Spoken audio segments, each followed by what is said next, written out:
C'est bon? Est-ce qu'il y a des questions sur... C'est bon? Je crois que tout le monde est revenu. Est-ce qu'il y a des questions sur ça? Donc, une interaction, des interactions mécaniques par rapport à des interactions thermiques. D'accord? Une interaction mécanique, on isole thermiquement le système, puis ensuite, avec 1 degré de liberté, on change son énergie interne. Donc, l'interaction entre les deux systèmes, dans un cas, c'était la batterie puis le système. Dans l'autre cas, c'était une poulie puis mon système. Dans l'autre cas, c'est deux systèmes qui est isolés, mais où il y avait un piston qui pouvait se déplacer entre les deux. Voilà. D'accord? Donc, dans le cas d'interaction mécanique, donc, vous pouvez penser une interaction qu'on va voir dans quelques minutes. C'est P, pression fois volume. Hein? Donc, force fois déplacement. Donc, il y a 1 degré de liberté qui change. Et puis, le volume, par exemple. Puis, ça fait changer l'énergie interne quand on a une interaction thermique. Mais évidemment, en général, donc, interaction générale,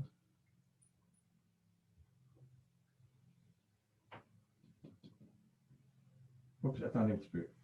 Pour le cas mécanique, j'ai oublié d'écrire quelque chose d'important.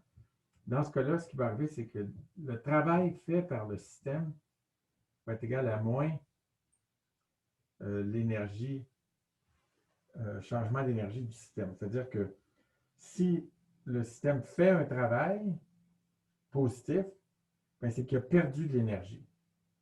D'accord? Donc, W, c'est le travail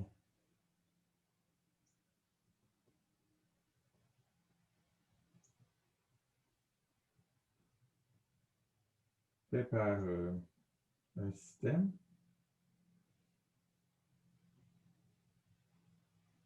Et puis, l'analogue de ce qu'on avait ici, delta E plus delta E prime bar égale à 0, c'est encore vrai. Donc, pour des systèmes isolés thermiquement, ça c'est le mot important, isolés thermiquement, on a que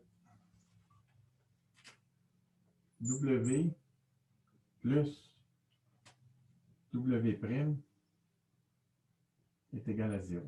D'accord? Donc, dans le cas de la batterie, par exemple, on peut calculer quel est le travail fait par la batterie, ou dans le cas du piston, on peut calculer le travail fait par le piston, puis ça va être égal à moins le travail fait par l'autre substance. Donc, une substance va faire un travail positif, puis l'autre qui va faire un travail négatif, c'est-à-dire qu'elle va absorber de l'énergie. C'est bon? Puis, donc là, maintenant, évidemment, il y a un cas général.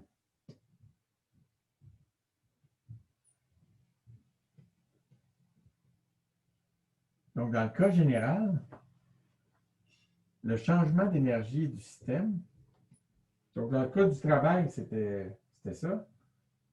Dans le cas de la chaleur, c'était ça.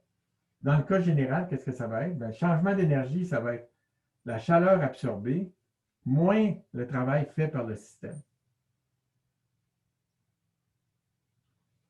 Ça va nous mener à la première loi de la thermodynamique, c'est-à-dire que l'énergie est conservée si on tient compte de la chaleur.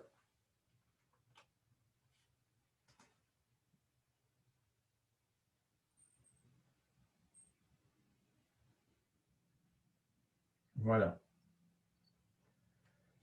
Donc maintenant, supposons que je passe d'un état à un autre état. Je peux le faire de différentes façons. Je peux le faire en absorbant de la chaleur ou en faisant du travail. Puis on peut passer entre les deux états de différentes façons. Donc, voilà, je vous envoie voir le dernier vidéo de la journée. Puis, la question qu'on va se poser, c'est justement ça, ça va être un exemple où on peut aller d'un état à l'autre, un état macroscopique à l'autre état macroscopique, de plusieurs façons.